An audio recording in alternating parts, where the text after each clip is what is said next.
Hola, buenos días, tropa, ¿qué tal? ¿Cómo estáis todas y todos? Espero que muy bien. Bueno, familia, hoy es miércoles, toca podcast y vamos a seguir con el tema de la documentación anual. Habíamos hablado ya de elegir el soporte sobre el que vamos a scrapear, bien sea un álbum de fundas, bien sea un planner, Midori, libreta o cualquier otro soporte que fabriquéis vosotras y vosotros mismos, ¿vale? También hablamos de estructurar de alguna forma cómo íbamos a componer los meses en nuestra documentación, pues metiendo secciones fijas como puedan ser noticias a nivel nacional o internacional, el clima y eventos como puedan ser los cumpleaños, porque raro es el mes que no tenemos algún cumpleaños, ¿verdad? Y luego, pues, contar cosas que nos hayan pasado ese mes. Desde luego, si tenéis niños, vuestra agenda social va a ser mucha y muy amplia. Entonces, pues bueno, a lo mejor no es necesario esas secciones fijas que os comentaba en el podcast anterior, pero es una idea para los que no tengáis una vida social muy ajetreada, ¿vale? Hablamos también de pequeños truquitos para conservar mejor nuestra memorabilia. Bien, pues hasta ahí yo creo que hemos tocado mucho de la documentación anual. Ahora vamos con el tema de las fotografías. ¿Qué hago yo con mis fotografías? Bueno, lo ideal es que en el mes de febrero echemos la vista atrás y veamos cuántas fotografías tenemos del mes de enero y cuántas historias vamos a contar. Hay fotografías que por su belleza visual queremos tener en grande porque nos encanta la fotografía que hemos hecho, por ejemplo, a nuestra familia. Están todos los componentes de nuestra familia y es una fotografía que queremos tener en grande porque nos encanta. Yo lo que hago normalmente es que ese tipo de fotografías que me encantan y que quiero tener en grande y las quiero tener muy presentes en mi documentación, las imprimo en tamaño 6x8, ¿vale? De esta manera, pues directamente son mi punto focal. Si además quiero algún detalle especial, es muy posible que les meta pues algún título en la propia foto, es decir, meto la fotografía en Canva y le pongo el título que yo quiera, con la forma que yo quiera y la tipografía que me resulte más agradable en ese momento. Y la crónica de lo que ha ocurrido en esa fotografía o lo que yo quiero contar, la pongo en la página siguiente o en la página anterior, dependiendo de cómo me cuadre mejor en ese momento y cómo quiera hacer mi composición, ¿vale? Otro tamaño en el que suelo imprimir mucho, sobre todo cuando tengo muchísimas fotos, es el de 3x4 pulgadas, que es el tamaño de los bolsillos del Project Life, curiosamente. Yo no embolso mis fotos, ¿vale? Directamente las hago sobre el papel decorado y las decoro y las compongo sobre el papel decorado, pero ese tamaño la verdad es que cuando tengo muchas fotos me da mucho juego, porque al poner varias fotos juntas, el que tengan el mismo tamaño, pues la verdad es que queda bastante bonito. Con solapas, sin solapas, en fin, la composición que vosotros queráis, pero siempre en el mismo tamaño. Unas apaisadas, otras en vertical, y jugar con el apaisado y el vertical, el horizontal y el vertical, pues puede quedar bastante bonito y una composición muy chula, ¿vale? Entonces, pues es un tamaño que yo utilizo mucho. Y otro tamaño que utilizo muchísimo es el de 10 por 10 centímetros, ¿vale? Porque cuando quiero hacer un layout de un selfie, por ejemplo, que este tamaño lo utilizo un montón para los selfies, pues como mi carpesano y las hojas de mi carpesano son de 6x8, pues me queda espacio suficiente por arriba, por los lados y por abajo como para tener una composición desahogada y que haya aire, ¿vale? Que no se vea todo concentrado. Si por la razón que sea la hoja en la que voy a scrapear es un poquito más pequeña, pues pienso cuál es el tamaño que le puede venir bien. Pero normalmente en el 10 por 10 centímetros suele ser un tamaño ideal cuando tenemos selfies, ¿vale? O una fotografía de dos personas que pues estén de medio cuerpo para arriba, pues también quedan bastante chulas en ese tamaño, ¿vale? Y se ven muy bien, que al final es de lo que se trata. Tamaños más pequeños también suelo utilizar, pero a lo mejor más orientado a cosas y no a personas que salgan en las fotografías, ¿vale? Si son cosas o comidas, por ejemplo, ¿no? Cuando vamos a un restaurante y decimos, jolín, esta paella, ¿qué pinta tiene? Pues en vez de ponerlo en una foto grande, porque a lo mejor no es a lo que le quiero dar importancia, pues imprimo la fotografía más pequeñita para tener como recuerdo el cómo era esa paella, pero no es relevante para la composición ni quiero poner el foco en lo que comimos ese día, sino en lo que estábamos celebrando, por ejemplo, ¿vale? Entonces, la importancia se la doy a las fotografías en las que hay personas y que, por supuesto, haré un poquito más grandes, ¿vale? Luego, la composición y cómo poner esas fotografías más pequeñas, pues dependerá de la composición genérica que vaya a hacer. ¿De acuerdo? Entonces, esto en cuanto a las fotos. Deciros que yo tengo impresora en casa, de hecho tengo dos, tengo la Canon Selfie y tengo la Epson EcoTan 2850, ¿vale? Que es de tanques de tinta. La Canon Selfie la he utilizado muchísimo, pero me sale mucho más barato el imprimir mis fotografías en la Epson EcoTank. Precisamente porque los consumibles son realmente baratos. Los he llegado a conseguir el año pasado hasta por 15 euros, no llegaba por muy poquito en rebajas, ¿vale? He aprovechado el Black Friday o otras rebajas que suele haber pues, en Amazon y en distintas plataformas que venden los tanques de tinta y pues por 14 euros, 15 euros, pues al final he tenido tinta para prácticamente un año completo, porque fijaros, yo tengo la impresora desde hace aproximadamente 2 años y solamente la he tenido que rellenar una vez. O sea que daros cuenta de lo que cunde los tanques de tinta, es una pasada. Además, el papel que utilizo de fotográfico para imprimir mis fotografías es el de Action, que también es muy barato, a 0,05 euros. O sea, imaginaros, prácticamente regalado el papel. Entonces me sale muchísimo más económico imprimirlas ahí.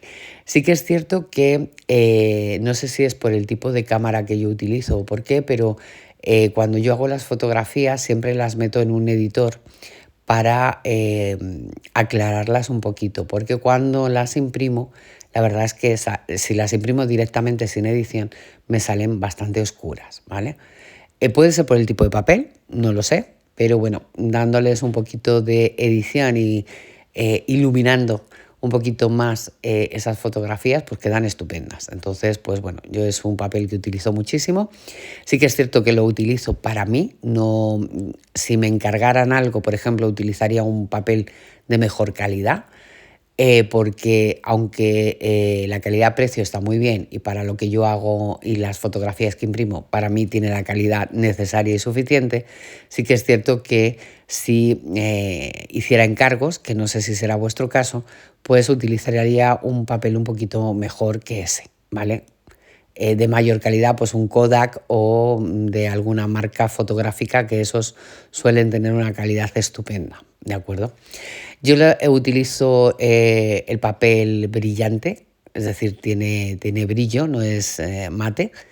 Y bueno, pues la verdad es que estoy muy contenta con el resultado, ¿vale? No todo el mundo piensa lo mismo, pero bueno, yo entiendo que un papel de fotografía, que una vez que imprimes la fotografía, si le echas agua y la tinta no se corre, yo creo que esa es la prueba de que es un buen papel fotográfico, ¿vale? De hecho, hay marcas conocidas a nivel internacional que cuando les echas un poquito de agua a las fotos impresas, en ese papel se corre la tinta. Entonces, pues bueno, yo os digo que en Action yo lo he probado. A ver, si echas un goterón de agua y frotas, obviamente la tinta se va, pero que si cae una gota y la secas o dejas que se seque, pues apenas se nota, ¿vale? Y eso es indicativo de que no es mal papel, o por lo menos para mí, ¿vale? Entonces, pues dicho esto en cuanto a la fotografía, otro tipo de materiales que utilizo muchísimo en mi documentación anual es el velum y el acetato. El velum, la verdad es que tanto decorado como sin decorar, puede hacer de transición entre unas páginas y otras o entre unos temas y otros. Y además, si la colección que estáis utilizando es digital, podéis llevaros vuestros propios diseños al papel vellum, ¿vale? Propios diseños, me refiero a la colección digital, la podéis imprimir en papel vellum. ¿Cómo se puede imprimir el papel vellum? Bueno, hay impresoras que no cogen el papel vellum solo, porque bueno, pues el papel vellum es bastante delgadito y lo que se suele hacer es enganchar el vellum en una de las hojas que utilicéis para imprimir las colecciones digitales, que suelen ser de aproximadamente unos 200, 190 o 200 gramos, las pegáis con un poquito de celo en los bordes y así os aseguráis que coja el papel y que se pueda imprimir. Ojo con esto, porque según sale de la impresora, si le ponéis algo encima, los colores se van a correr. Entonces, dejarla secar un poquito sin poner nada encima y luego ya la desprendéis de la hoja que estéis utilizando, ¿vale? Para que esté bien seco y podáis poner ese papel donde queráis, con el diseño que habéis elegido y que habéis impreso, ¿vale? En cuanto al acetato, pues exactamente igual, a mí me da muchísimo juego.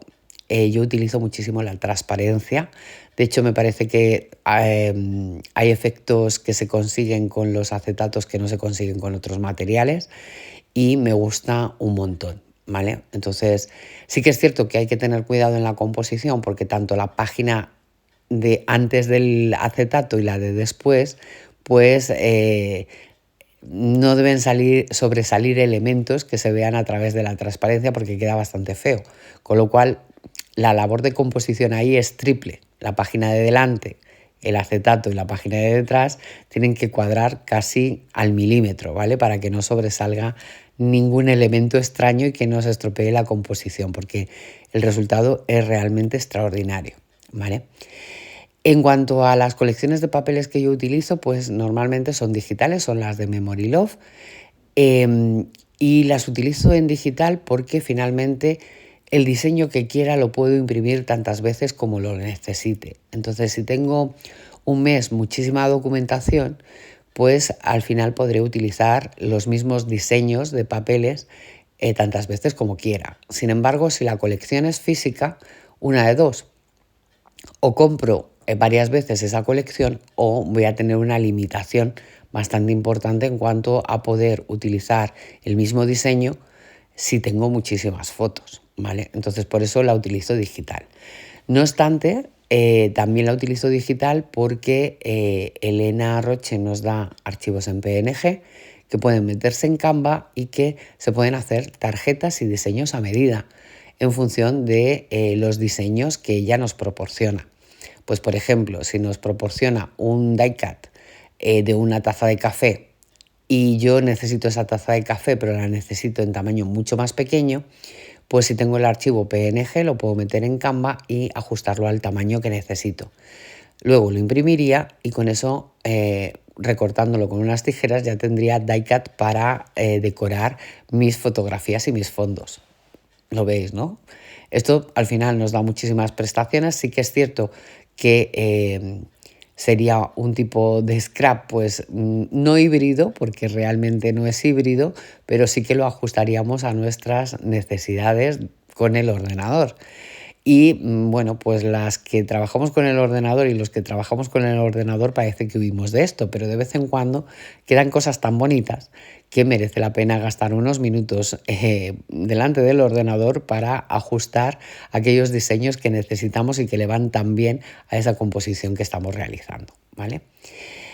Vuelvo a retomar el tema de los velus y los acetatos porque lo que hago también es embosarlos en frío con las carpetas de embossing. El acetato queda espectacular embosado. De hecho, con un buril también podéis dibujar sobre el vellum y rascando el vellum porque hace aguas en blanco y la verdad es que queda bastante chulo. No sé si lo habéis visto alguna vez, pero teniendo una plantilla del dibujo que queréis hacer, si pasáis un buril por encima rodeando la silueta de ese dibujo y añadiendo unas pequeñas decoraciones haciendo presión con el buril, se quedan como rayitas blancas y la verdad es que el resultado es estupendo, ¿vale? Que no sé si esto lo habéis visto alguna vez hacer. Yo creo que hace años que no lo veo, pero bueno, es una cosa que se hace bastante en el mundo del scrap. Y bueno, embosar el acetato en frío también da unos resultados muy, muy bonitos. El acetato yo también lo utilizo un poco como página de transición. Es decir, si quiero poner algún título y que me separe un tema de otro, ¿vale? Suelo cortar como media hoja aproximadamente y suelo poner media hoja de acetato, me refiero, y suelo poner el título con un abecedario bastante grande, ¿vale? Otra de las cosas que suelo tener a mano son abecedarios puffy o troqueles de abecedario con distintas tipografías, ¿vale? ¿Por qué utilizo distintas? Bueno, lo ideal sería que si es un proyecto anual, pues todo llevara una consonancia y todo fuera el mismo tipo de letra, ¿vale? O muy parecida. Pero sí que es cierto que pues yo me acabo aburriendo de que todo sea igual. Y lo que suelo hacer es poner distintas tipografías por mes. Es decir, el mes de enero lo hago con un tipo de letra, el mes de febrero con otro, el mes de marzo pues vuelvo a repetir el del mes de enero y así sucesivamente, porque tampoco tengo tantos abecedarios en troqueles como meses hay, o sea, no tengo 12, ¿vale? Entonces, pues, si llego alguna vez a los 12, que a este paso probablemente llegaré, pues puede que tenga para hacer los títulos en la misma tipografía, pero a día de hoy no es así, ¿vale? No suelo mezclar abecedarios puffy con troqueles de abecedarios porque el resultado es diferente. Entonces, cuando utilizas puffy, pues yo prefiero utilizar puffy desde el principio hasta el final y cuando utilizo troqueles, pues utilizo troqueles desde el principio hasta el final. Si hay algún mes que quiero destacar por algo en concreto, pues a lo mejor le meto en ese mes abecedarios puffy para hacer mis títulos, ¿vale? Pero solamente en aquellos meses que yo quiera destacar por alguna circunstancia especial.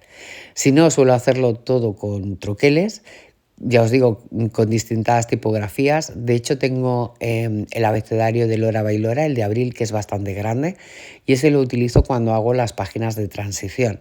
Es decir, si yo, por ejemplo, ahora mismo quisiera hablar de la lluvia que está cayendo durante tantísimos días ya en España, pues podría poner media hoja de acetato en mis composiciones y poner la palabra rain en inglés, que es lluvia, y ponerla con un abecedario muy grande, porque finalmente es como si fuera que ahí empieza otro tema diferente al que veníamos tocando hasta el momento. Es más, de hecho, incluso creo que pondría alguna hojita de velum justo debajo del acetato, quizá un velum decorado, con algún motivo para que se viera claramente la diferenciación entre una parte y otra, ¿vale? Pero simplemente a modo de ornamento, es decir, una página decorativa. No pondría fotografías en ese tipo de páginas, ¿vale? Sino que pues a lo mejor lo adornaría pues embosando el acetato porque tengo una carpeta de emboss y que simula las gotas de la lluvia y yo creo que ahí, por ejemplo, podría quedar muy, muy bien hacerlo de esta manera, ¿vale? Y bueno, pues luego en cuanto a die-cut y ornamentos que podamos meter, pues en las colecciones digitales normalmente vienen cantidad de elementos que podemos recortar y que podemos utilizar para decorar nuestras páginas y nuestras composiciones.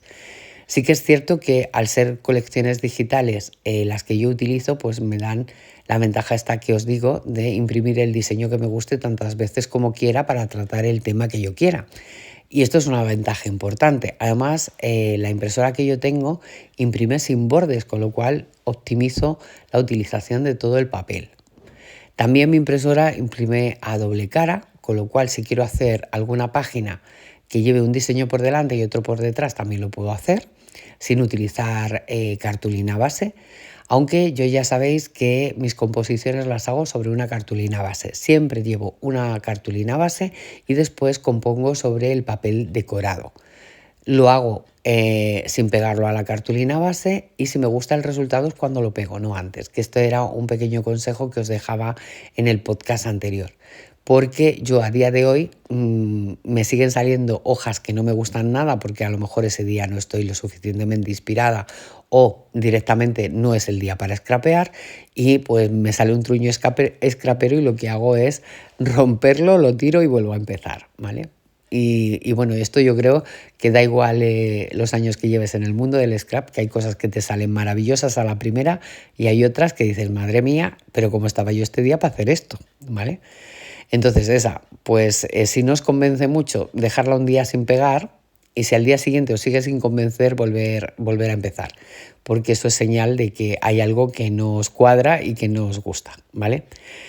Y bueno, pues una vez que tengo las fotografías ya impresas, que sé más o menos cómo quiero componer, pues tenemos el tema de las crónicas, que aquí ya empieza otro tema interesante, porque hay gente que tiene muy buenas fotos, tiene muy buena mano para la composición, pero luego a la hora de hacer la crónica no sabe lo que tiene que escribir o lo que quiere escribir, ¿vale? Que esto también es importante, ¿no? Finalmente hay gente que escribe 2, 3 palabras y ya se acuerda de lo que ha ocurrido en ese momento con esa fotografía tan chula que ha sacado. Pero hay otras personas que les gusta escribir más, pero que no saben cómo enfocar la crónica para que se sepa lo que ha pasado en la fotografía. De esto, pues la verdad es que nadie nos enseña a ser Cervantes ni a escribir el Quijote, con lo cual cada uno y cada una lo hacemos lo mejor que sabemos y que podemos, porque va a ser una documentación para nosotros y para nosotras. Así que como la policía del scrap no existe, pues podemos hacer la crónica como buenamente nos parezca, porque finalmente van a ser nuestros recuerdos los que estén plasmados ahí. Pero entramos en otra polémica que es la crónica escrita a mano o a través del ordenador. Bueno, esto como queráis. Hay gente que odia su letra, que no le gusta nada, pero bueno, yo antes de meterla en el ordenador os plantearía, y si la hacéis en mayúsculas, es un buen recurso también, no se muestra nuestra letra y sin embargo puede quedar bastante bonito, ¿vale? Y si tenéis ganas de meteros en el ordenador, pues hacéis las crónicas en el ordenador, las imprimís y las pegáis, que tampoco pasa nada, ¿vale? Lo que pasa que queda más limpito, eso sí, pero a mí parece como que me gusta más que se vea mi letra por ahí. Pero bueno, esto para gustos los colores, como siempre os digo. Y nada, esto es todo por el podcast de hoy. Espero que os haya gustado o al menos que os haya entretenido. Y sin más, me despido aquí. Nos vemos en el siguiente vídeo o nos oímos en el siguiente podcast. Que tengáis una estupendísima semana. Un beso, un abrazo y hasta pronto. Chao.